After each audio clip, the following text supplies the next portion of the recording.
Hello and welcome everyone. This is episode 5 of Urgent Care Stories.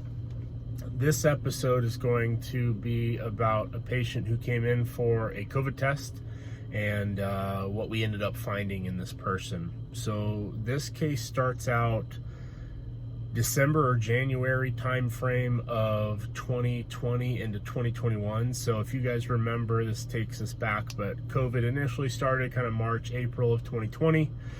And then we really didn't see a lot of cases until that fall. And by December, January, we were starting to see a lot of cases of COVID. My clinic, just kind of a background story about how we handled COVID. So initially, my clinic did not want to do any COVID testing. One, it was extremely hard to get the swabs when this first came out.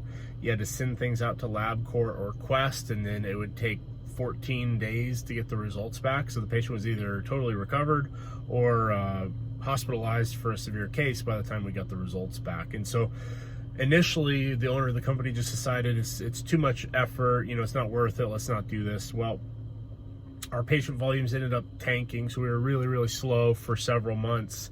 And nobody was going to the medical offices, nobody was coming into the urgent care. The weirdest thing was that like all of your regular stuff, falls and injuries and UTIs and all that sort of stuff, it just dried up. There was no visits to be seen. We were seeing like 3 to 5 patients a day. It was a very weird time. That summer, we ended up deciding to start doing testing just out of a necessity that we had to get patient volume. The owner of my company actually volunteered to go up to New York in April and May of 2020 when they had that huge surge in cases in New York. And so he was intubating people, he was seeing COVID every day, kind of a crash course in what it looks like and how to deal with it. Fast forward to January, December-ish timeframe at the end of 2020 into 2021, we were doing rapid COVID testing, we had COVID antibody testing, and then we also did send out PCR testing at that time. And so our patient volumes, I average, at that time I was doing a 7-hour day, and I was seeing, maybe pre-COVID 20 to 25 patients in a 7-hour day. Fast forward now where we have a big spike in cases and we are seeing 60, 70, sometimes 90 patients a day in 7 hours as a single provider with just a couple of support staff. It was a terrible time. The patients had to wait. You didn't get to go pee. It was a rough time to be a provider, I'll be honest with you. What we ended up doing to streamline the process was we found a way to basically have everybody fill out their paperwork, number their papers, and get them back in an efficient manner. So what ended up happening was that everybody wanted to get tested for COVID, whether it was for travel, they were exposed to somebody, they had a cough or congestion symptoms. Everybody wanted to get tested for COVID at that time. Everybody was just terrified of it. So we would have patients who were lined up around our building before we even opened. We opened at 9 a.m. and by 7:30 there would be like 60 people lined up around the corner of the building waiting to get tested, and they were willing to wait all day for their testing. So it was kind of a crash course in how do you handle that much volume so quickly. We didn't really have the ability to hire on another provider because you never know if this volume is going to dry up in 1 week or 3 months. We didn't really know, and we didn't want to hire somebody on and then have to fire them a couple weeks later because we didn't need them. So at this time I had 2 receptionists who were working for me, and then 2 medical assistants, and then me as the solo provider. What we ended up doing is we would number our intake paperwork 1 through 65, and we would hand out the first 20, have patients fill everything out while they were outside of the clinic, and then when it was time to come in and be tested, we'd bring in 12 patients at a time, have everybody kind of stay away from each other within the waiting room. Everybody of my staff, all 5 of us, would take charts, put in the demographics, put in the insurance information, get everything ready to go. Once everything was in, then we would bring back 12 patients. We have 12 exam rooms in my clinic, and we would put 1 person in each of the 12 exam rooms.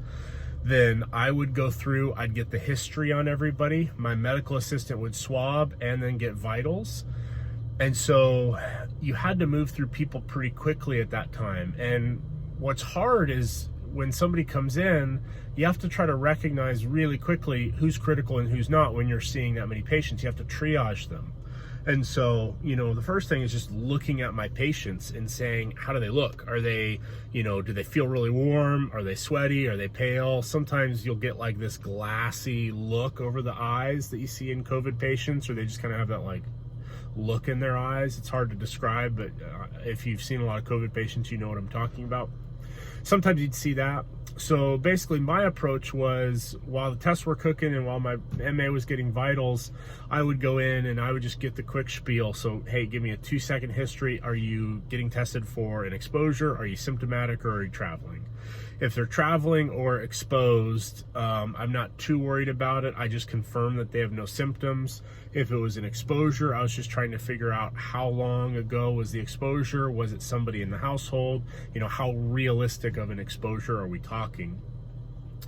The symptomatic patients, if they say I'm having symptoms, the first thing I'd want to know is time frame. How long have they been sick? Back then, we were isolating people for 10 to 14 days. Now it's shortened to 5, and who knows what it'll do in the future. But so what I also found was that the rapid testing really would not be positive in that day 1 or day 2. So usually day 3 to day 4 is what I found was the best time to get people tested for COVID with the rapid antigen test. The antibodies were really good if they'd been sick for about 7 days or longer. And then a PCR test is typically what I was recommending if they were within those first few days of symptoms, or if their rapid was negative and we wanted to confirm that. So when you get the history on this guy who came in, he was in his early 70s. And he came in for symptoms and wanted to be tested for COVID. Now, some people will tell you that, hey, this guy comes in for a COVID test and all he wants is a COVID test. And you'd be acceptable to just say, hey, here's a COVID test. You don't look like you're acutely ill to me. Let's just get you on your way. So I get the history from him. He's in my triage room. He says, oh yeah, I'm having symptoms. I say, well, how long have you been having symptoms? He's like, oh, about 3 or 4 days. I say, okay, what are you having? And I usually just list off fevers, chills, cough, congestion, headaches, body aches, stuff like that, and then try to get them to give me the quick download of what they're dealing with. And this guy basically starts telling me a story of, well, I'm having some left lower quadrant belly pain. I've been having some diarrhea, and I had 1 episode of fever last night. The pain is all the time. I don't have nausea or vomiting, stuff like that. So when somebody comes in complaining of fever, belly pain, and diarrhea, that's not a pretty common COVID presentation. So I said, hey, let's get some low-hanging fruit. Let's do a rapid COVID test and see if it's positive. While he was sitting in the chair, I just did a quick examination and I just did some rebound tenderness. So rebound tenderness is when you push on the abdomen, you push down and then release. And if it's more painful when you release your hand, that's a sign of peritonitis. So that can be acute cholecystitis, pancreatitis, appendicitis, diverticulitis, a rupture or perforation, something that deserves to get further imaging. So my kind of rule of thumb is if you have peritonitis, you've earned yourself a CAT scan. And this guy had peritonitis signs. He was guarding and he had rebound in the left lower quadrant. So I say, well, let's see what the COVID test shows. COVID test ended up being negative. And I say, look, let's get a blood count on you and let's get a CAT scan. So we did a CBC and a basic metabolic panel. That's usually my workup for somebody with belly pain.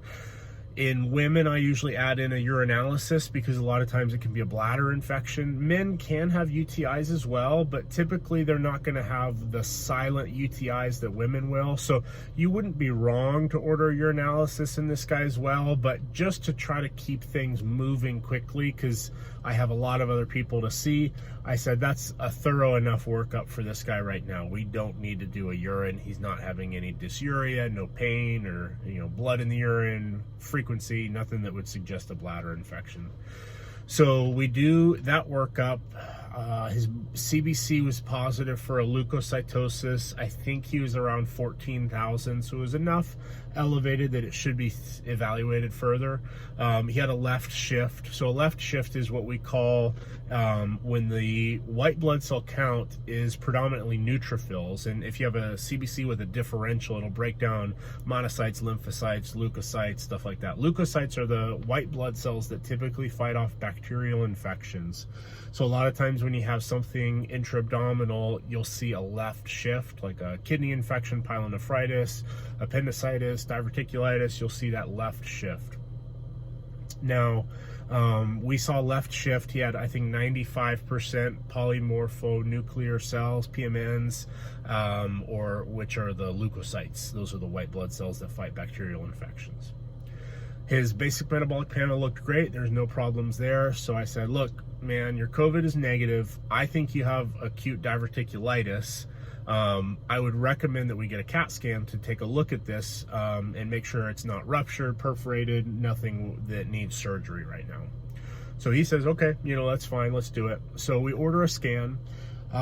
There's a couple of different ways that you can order that CT scan. So you can do a CT with oral contrast, with oral and IV contrast, and without contrast.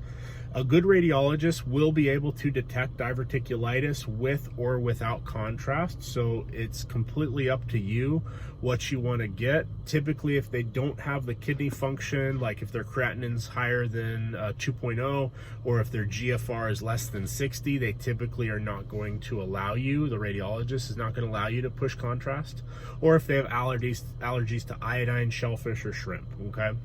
So this guy had no allergies to anything like that, and we did a basic metabolic panel. We knew that his creatinine was good, so that we knew it was safe to give him contrast.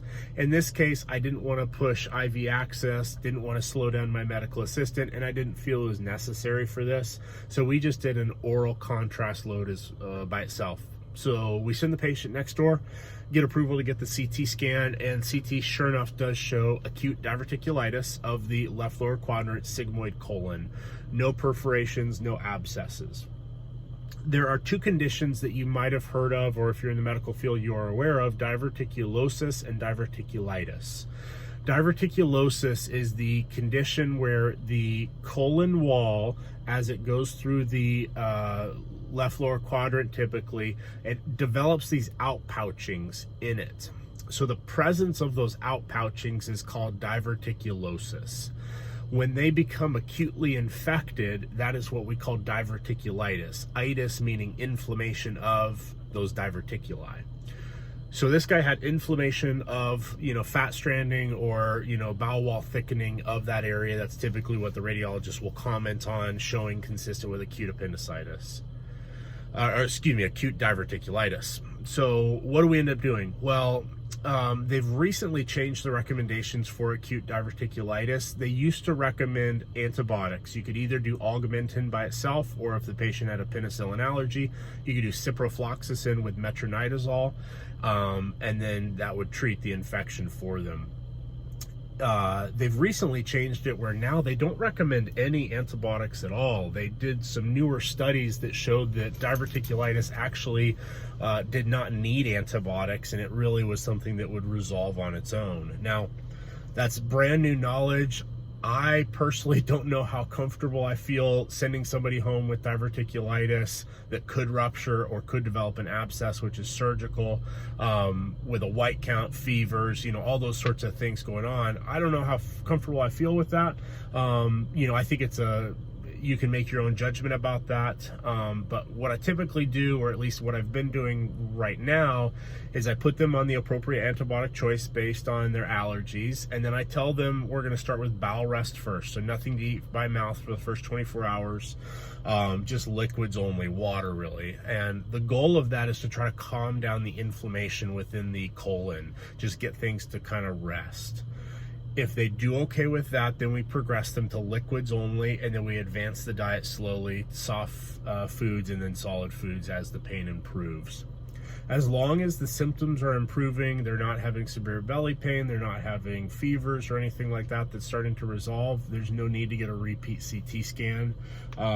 This was the first time this guy had been diagnosed with diverticulitis, But it was a good case because it came in when I was extremely busy and stressed. Tons of COVID patients, everybody's frustrated because you're taking a long time. They want their test now. They've been waiting hours. And the lesson here is that you can only do so much. You have to understand that you have limits, and you can push yourself. And I push myself as hard as I can. There were days where I wasn't eating that much, or I didn't have a chance to drink water or go to the bathroom. I had to work. And I do that as a sacrifice for my patients because I care for people and I want to help them and I want to move as efficiently as possible. But you need to understand that you are not going to be able to do everything for everyone. And this guy needed my attention. The reason I figured out that he needed my attention was because I asked the right questions in my history. So again, listen to your patient. They will tell you their diagnosis. He comes in for a COVID test, left lower quadrant belly pain, fever, chills, diarrhea. That's not COVID, that's diverticulitis. That's like classic diverticulitis. So anyway, that was the learning for this case, is listen to that patient, get a good history. Don't just rely on imaging or blood work alone. Actually lay eyes on the person, get them to tell you the history and learn what you're doing.